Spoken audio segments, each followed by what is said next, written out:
زه صوفي سړی یم خلک راته پیر وایي شیربازه په دې لسو کالو کې به ما چېرته په یو سټیج باندې دونه انتظار نه کړی چې لکه څونه ستاسو په دې سټیج باندې ما انتظار وکړو او بیا چې تاسو پسې میټر کم تاویږي ملا صاحب تا ته ویله نو د میټر خیال به تو ساتې ګورې ښه نور خو پوهېږې دا خو نه دی چې بس تاسو مونږ کېنولي وو د مسلمان زامنو 3 ګنټې زمونږ وشوې او یو ناتخوان پاسي زما یو عادت دی او تا ته پته را زه چېرته په ناتخوانۍ نه تنګېږم یاره که زه د ماښام نه کښېنم که نه او د سهار د بانګه پورې څوک ناتخواني کوي خاص کر چې د محمد امین حاجي صاحب ناتخواني کوي نو زه نه تنګېږم زما طبعه دا ده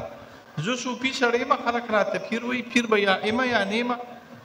خو خلک راته پیر وایي او صوفیو پیران په نعتونو نه تنګېږي زه په نعت نه تنګېږم دا زما طبعه ده که وایم د اوس نه شروع واچوې د سهار د بانګه پورې زه په نعت نه تنګېږم خو شیربازه دونه چغې یې ووایي